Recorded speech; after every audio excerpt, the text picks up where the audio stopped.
Hi, and thanks for listening to Gossip with Celebrity, brought to you by Celebrity.com.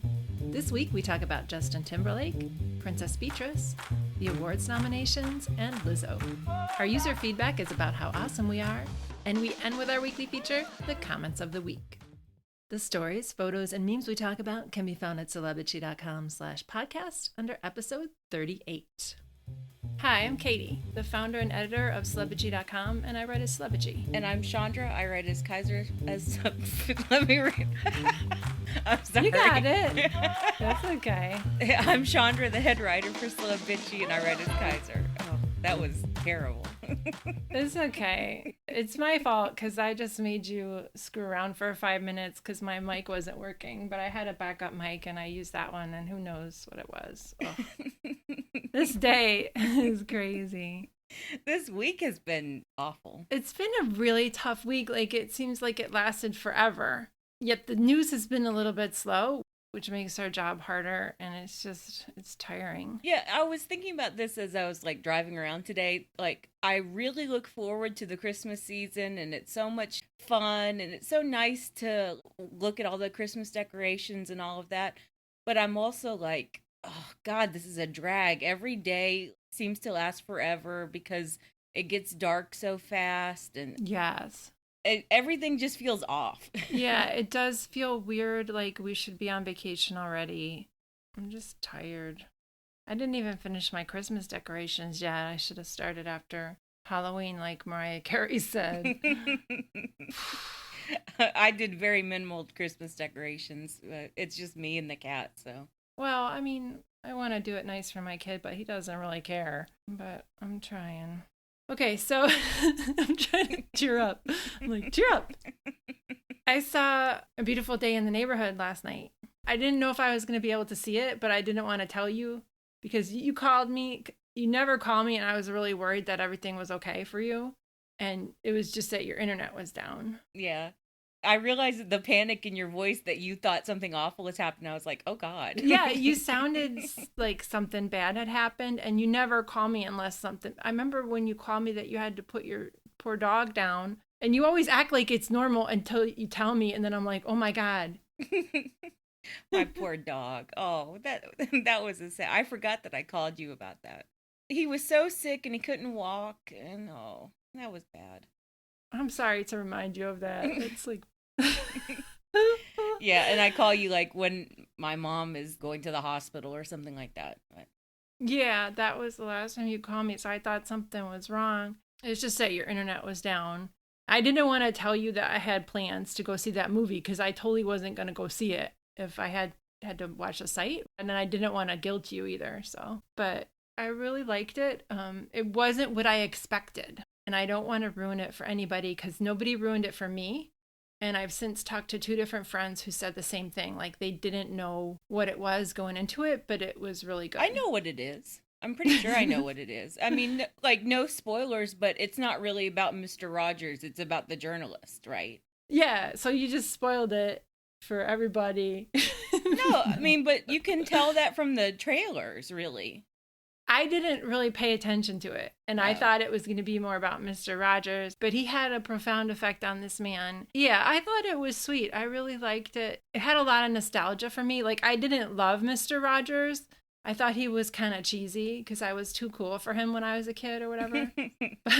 but it was sweet. Well, I mean, shout out to the documentary. Yeah. It got snubbed for Best Documentary at the Oscars, and I remember being really mad about that. Was that even last year?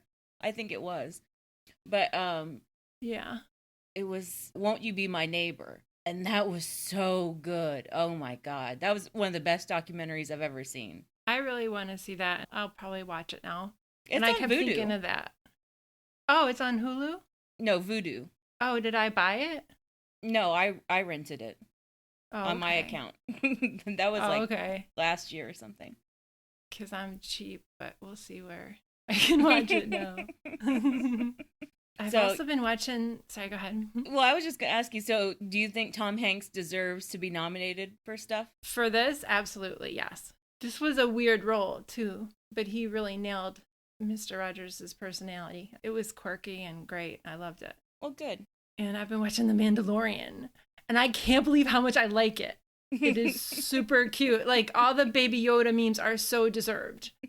It's a little weird where the lead character is somebody in a mask. Like, you kind of want to see his face, but you still root for him and care about him. And the Baby Yoda, like, balances it out perfectly.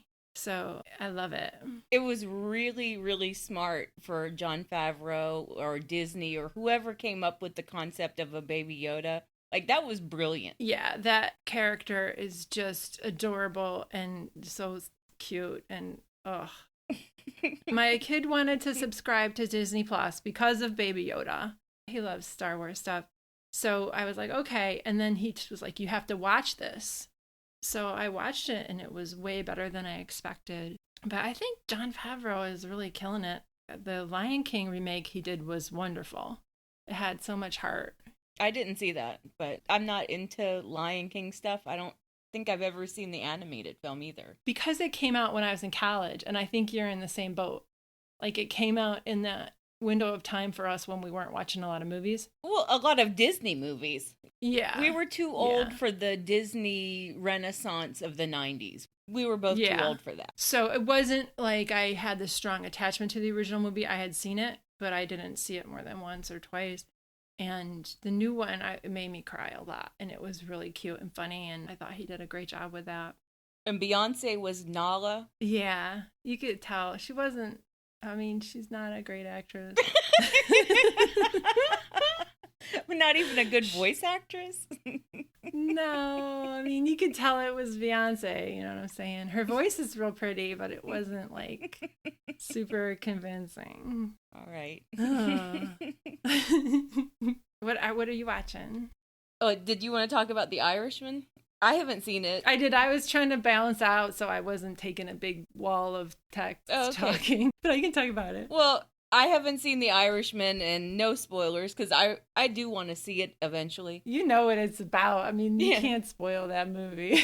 Yeah, but I think it's funny that, we'll get to this when we're talking about the awards nominations and all, but I think it's funny that Robert De Niro isn't getting nominated for anything. That cracks me up. So far, I've only seen half of it. It is really long. It's a lot of old white dudes talking, and the CGI on their faces is distracting.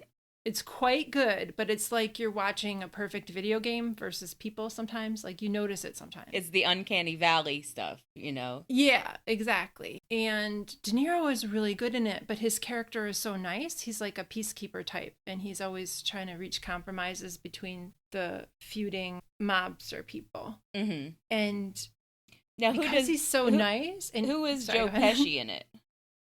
Joe Pesci is like a Don in this one. Pacino is Jimmy Hoffa.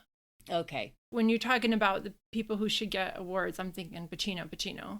I'm looking at the cast list now. So Jesse Plemons is in it. Jack Houston, Bobby Cannavale. All right. Well, you asked me about what I'm watching. I'm watching Dublin Murders. That's the show that, like, I'm really into right now. It's Sunday Dublin Murders night day. The series is based on a book series which I had never heard of before I started watching this. Mm-hmm. And you can tell that they're leaving stuff out from the books. Once you know that there's epic source material, you like, oh, I bet they go a lot more in depth about so-and-so character or whatever. Oh, okay. But it's good. And the acting is really good. The main cop is really hot in a weird way. And the story is going in some very interesting, unexpected places, but it's really freaky, and there's a forest of murder. You know, all these strange things keep on happening in this creepy Irish forest. You know me and horror, that kind of stuff. But it's okay. It's very good, actually. And then I'm watching Prodigal Son, which is so stupid. It could have been a really smart series about what happens to a family when, you know, the father turns out to be a serial killer, but they've made it very glossy and very stupid. They've really dumbed it down. Are you hate watching it now? I am hate watching it. Michael Sheen plays the father serial killer who's in prison. He just sits in prison, or sits in his, like, whatever, his loony bin. He, like, manipulates his family, and tries to help his son solve cases because, of course, the son of a serial killer works for the FBI, and then he works for the NYPD. I mean, it's that kind of stupid bullshit, but... Yeah.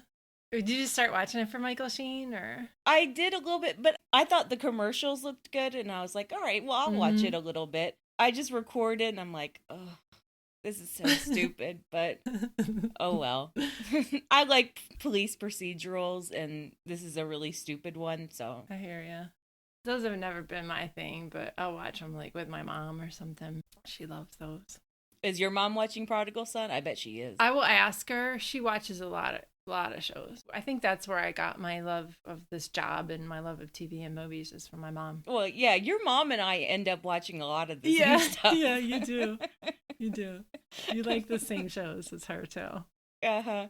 So I bet she's watching Prodigal Son. I bet she's watching Dublin Murders. She's watching Dublin Murders. She is. Yeah. I talked to her. She's like, I'm watching this new show. I'm like, oh, Chandra told me about that. She is. So this week, Justin Timberlake apologized to his wife, Jessica Biel, 2 weeks after he was it was 2 weeks. I looked at the calendar. After he was photographed holding hands with his co-star, Alisha Wainwright. She had her hand inside his thigh in one of the pictures. He wrote like this long apology on Instagram saying, in part, nothing happened between me and my co-star, that he drank too much, and that I apologize to my amazing wife and family for putting them through such an embarrassing situation, and I am focused on being the best husband and father I can be. Okay, so, yeah, remind us of it again. Yeah, we had all forgotten about this. I had truly forgotten about it, hadn't you? Yeah. It happened. It was a big story like that weekend. And I remember I was like, ooh, I have to do breaking news coverage on a Sunday about this because it was the lead story on Daily Mail, all this stuff. And then it just died. Because of Thanksgiving and everybody let go of it. Yeah, sorry, go ahead. Yeah, Thanksgiving, and no one really cared that much in the first place. I mean, we cared that he cheated, but we were like, whatever. You know, he's a cheater. That's what he does. Yes, he's cheated on like every girlfriend. So then we heard that she made him apologize. And then we had even more source quotes from her. Like, it's obviously affecting her. But then the last quotes were, Jessica believes he didn't cheat on her. She'll never break up her family over something like this. Dude, your husband's the one breaking up the family. She showed him that she'll take him back after he cheats during their relationship because she did that multiple times. I always thought that, especially when he allegedly cheated with a certain someone who we don't even mention anymore. What? You can edit this out. You'll edit this out. He cheated on Jessica with Olivia Munn. I'm not editing it. Fuck her. She's always talking smack about gossip bloggers. What's she gonna do? I mean, and she went to I Us forgot Weekly about that like, too. Yeah, she went to Us Weekly and like told her story, you know, as a source close to Olivia. But I mean, it had so many details about her affair with Justin. It had to come from her. Now that I know what kind of person she is, I totally believe that about her. Yeah. Yeah. And so he screwed around on Jessica with, I think, Mila Kunis as well. But that was way before Ashton, though. And that was before he was married, right? Yeah. Okay. Olivia Munn and Mila Kunis, that was before he was married.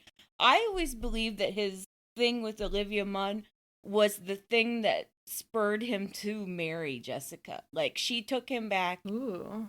And he realized, oh, I can treat her however I want. You know, she'll be the perfect wife. You know, she'll just look the other way no matter what. This is some good insight. I never heard this from you. This is interesting to me. Although, I mean, we don't really care too much about these people, so that's why we never talked about it. Well, they always just had such a strange marriage anyway. And yeah, it was no secret that he's a cheater. And I think that's why the story died down. And what no one can figure out now is why they keep on talking about it. I think because she was close to dumping his ass. I don't think she was close to dumping him. I think mean, she was just mad. Acted like she was. She acted like I think she was just mad, and she was like, you better apologize to me publicly. And he's like, yeah, whatever. Jerk off motion. Yeah. He's such an egotistical person. I remember their People magazine cover with their wedding, and it was like all about him. Yeah, I was just thinking about that. And all his Instagram posts about like their baby and their marriage, it's all about him. Everyone yelled at us for pointing that out, though. Remember when the pregnancy announcement, he cut off Jessica's head? Yeah. Yeah. Put his face in it. Yeah. I'm so glad that he was having the baby. So, in Royals news, Beatrice hasn't set a date for her wedding yet to that guy. Say his name. Eduardo Mapella. I didn't write it down. Mapelli Mosey. Ito. We're just going to say Ito. That guy. I'm sorry I put you on the spot. I didn't plan to put you on the spot. I just thought it would be funny.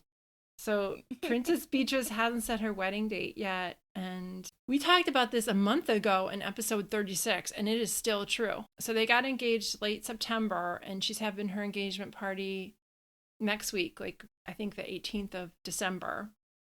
But, yeah, 17th or 18th. Yeah. I think she might have changed the date because she had to change the location. Okay. But when we talked about it a month ago, it was before Andrew's interview. Yeah. And we were talking about how weird it was that she hadn't set the date and what was the holdup. And my theory was that Andrew was taking up too much space and that, everyone was still focused on him. And so that was why he did the interview, to get the focus off of him. Anyway. It didn't work. It made it worse.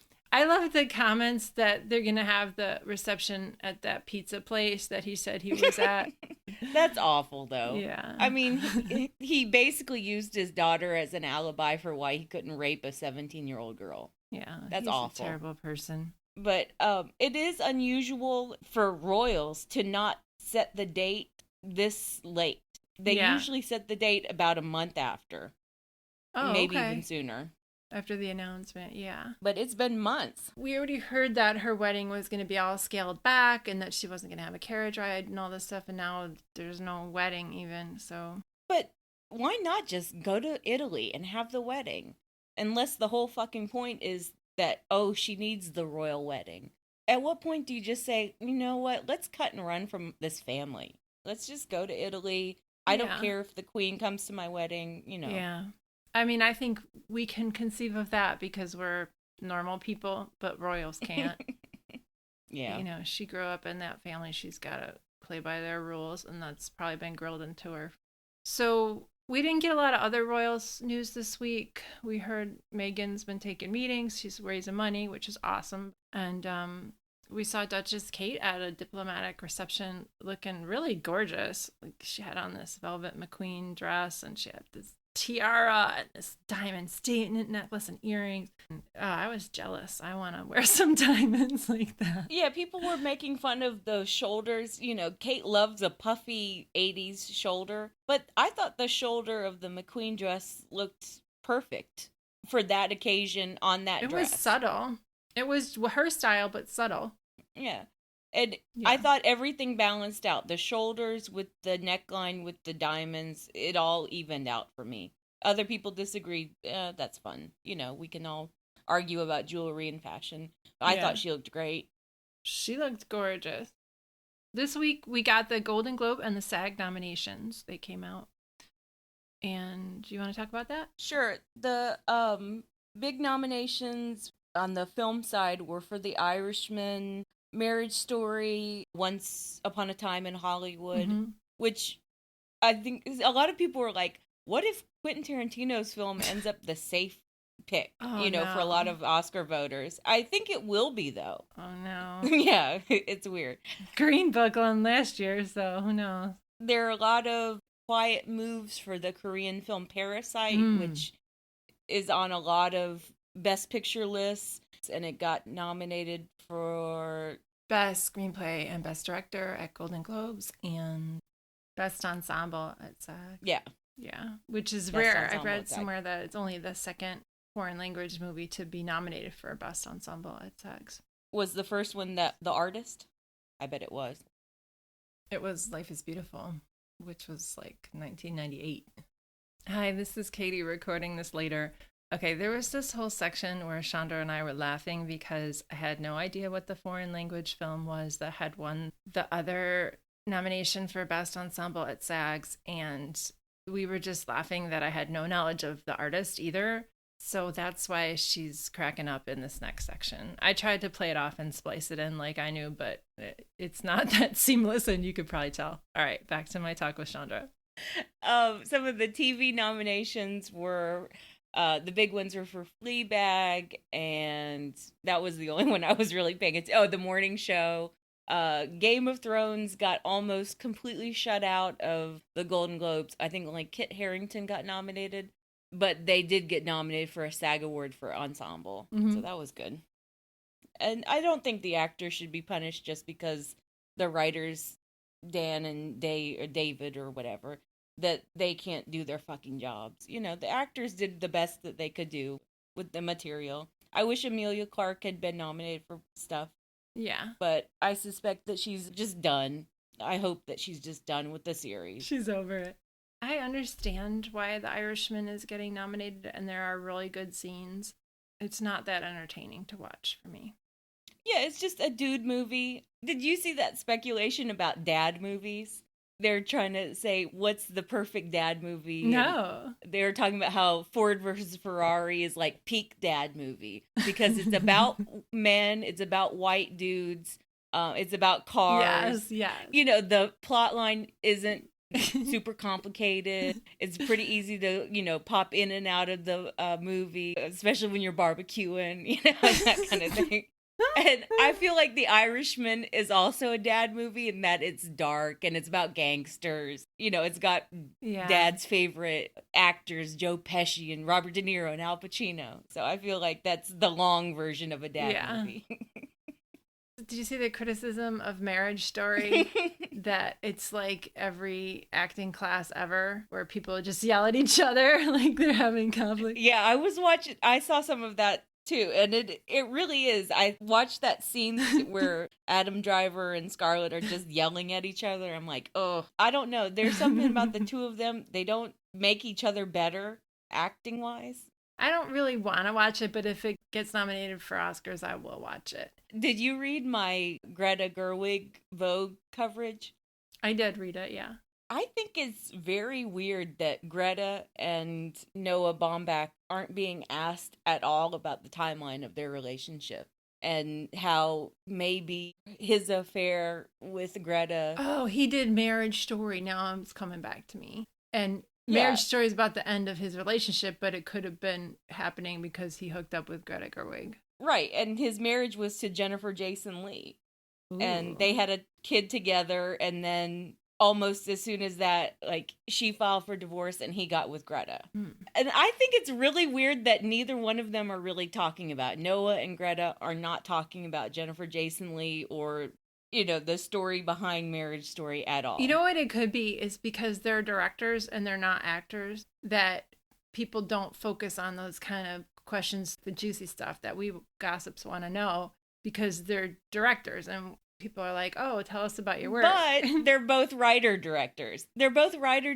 And Noah wrote Marriage Story. And he clearly wrote it about, you know, it's really starting to bother me how their relationship is being whitewashed in the gossip media and that Jennifer Jason Leigh is being completely erased from the narrative. All right, let's make it a thing. Yeah, we're making it a thing. Let's hear from Jennifer Jason Leigh, for the love of God. Maybe she's just going to take the high road and that's why. But it would be interesting if she did say something about it. Yeah, I hope she does.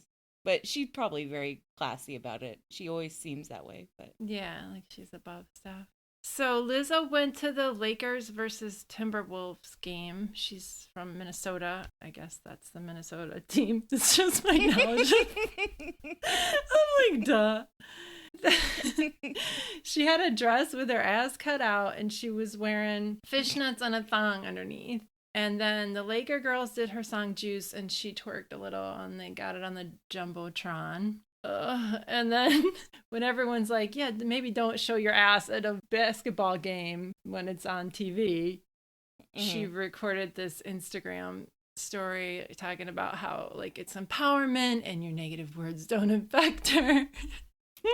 And I just think both things can be true. And this was the point I made when I wrote it up. You can think that Lizzo was way over the top and like way inappropriate for the dress, and you can believe that it's body positive and that she has every right to have her ass hanging out and shake her ass and do whatever she wants. In a music video, shake your ass. I don't care. Well, I don't watch NBA games anyway, and yeah, I just feel like if the cheerleaders are scantily dressed and I'm sure kids are watching, and probably kids are like, "Mommy, what's that?"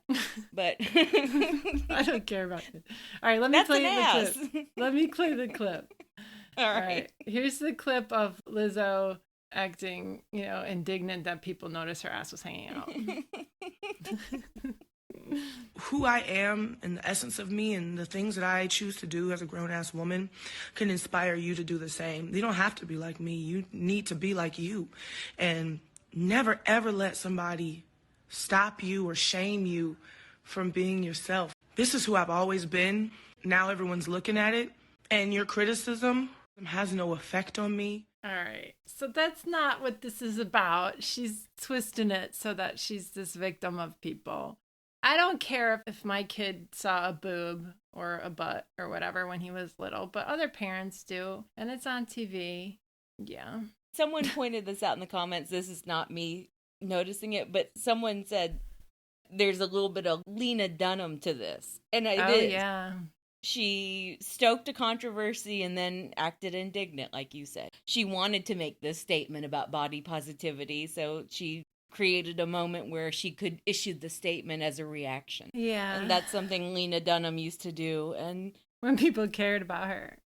Yeah, when people cared about her. That's the other point. I think that there really is a little bit of a backlash growing against Lizzo. There's just been too many stories on top of stories. Her getting sued by the Postmates delivery person because she doxed her. Postmates person that she accused of stealing. And she's being sued by the guy who claims that he co-wrote the song with her, and he seems to have a lot of evidence that he co-wrote the song. Yeah. And the fact that she denied using the line about I'm 100% that bitch, blah, blah, blah. It just feels like there are a lot of stories about Lizzo, and maybe there's a backlash, and we'll see. She could step back a little bit, too. Like, she's going a little bit hard in our faces right now. If she just reined it in and tried to chill a little, I think. Yeah, and that's what else didn't make sense. She knows that she's oversaturated. She's not some young little thing who doesn't understand it. She's almost 30, isn't she? She's 31. Yeah, 31, so... Okay, so let's move on to the user feedback. Last week, I said that Tony was our first binge listener because she had reached out to us on Twitter, but I forgot that Rose told us months ago that she binge listened to us, so I wanted to acknowledge that. She wrote in a comment that it was in September when my youngest started at big kid school, and I was home on my own feeling very lonely in a quiet house. I felt so much better for your banter. I've since got a job, but still listen every week. So thank you, Rose. That was really nice. And I forgot. I'm sorry. I missed that one. And Clumsy Me said that we were her number one podcast this year, which is like hard to believe. And I wonder how many podcasts she's listening to. But thank you.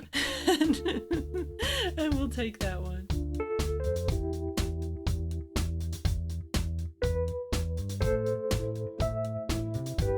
All right, let's move on to the comments of the week. My comment of the week is from Darla on that post that you loved with Kanye wearing like a silver bodysuit and silver paint. He did a performance at Art Basel. I used to live outside Basel. It was a silver dress, not a bodysuit. And yeah, he had silver paint on his hands and his neck and face and his hair. Just the photos were amazing. Okay. He got a little puffy too. No body shame on Kanye, but it made this outfit more funny. Yeah, it did a little bit. And I think the puffiness is just from his medication, hopefully. Yeah. And no disrespect. Absolutely no disrespect for that. No. It looked kind of cute and silver. So Darla said, he looks like a baked potato, but okay. I used that comment on Instagram. They don't let you have links in your posts unless you're this huge brand, so I don't get any links. So I did the URL, tiny URL / Kanye baked potato for that post, and people like the little thing I made for that. So okay, I have 2 comments of the week. One was from oh, I didn't see this yet. Oh shit. From the blind item post where page 6 had this really gross blind item about, they said an A-list actor who is sending like really graphic dick pics to couples, known swinger couples in LA. My guess was James Franco, and a lot of people agreed with me. And Zap Brannigan said, "You just know Franco shouts out his own name when he climaxes," which reminded me so much of that John Mayer story. I think we talked about it on the podcast once. What? Oh. That we got a tip about John Mayer, operative word being tip. That he when he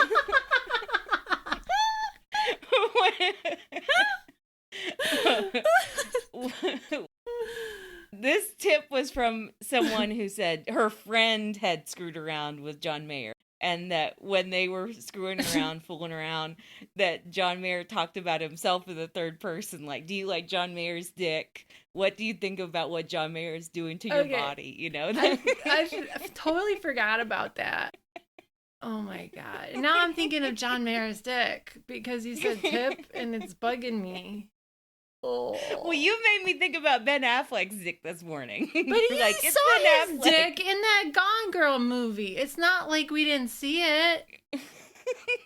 They said he had a nice dick, so I was thinking Ben Affleck, right? They said he was an A-lister with a Me Too history. It makes more sense for Franco because people glossed over Ben Affleck's Me Too stuff. Hi, I'm recording this later. If you want to hear that John Mayer email we received, it's in episode 15 at minute 27. All right, and my second comment of the week was from the Greta Gerwig Vogue story, which we were just talking about previously. And Lala117 said, "I had been following this Jennifer Jason Leigh and Noah Baumbach story for years, on screen and off, and I'm going to let you know something. The whole thing with Greta and Noah, well, all I will say is that Jennifer has way more humanity than me, because my God, what I would have done in that situation." I feel like this is something that's going to break over the award season. I really do. Okay. I mean, it would be interesting. I'm saying it now. We're going to make it into a thing. Okay. Jennifer Jason Leigh, call in. Call in. 434-218-3219. That's our phone number. Anybody can call us there. All right. Thanks for listening, bitches. Thanks, bitches.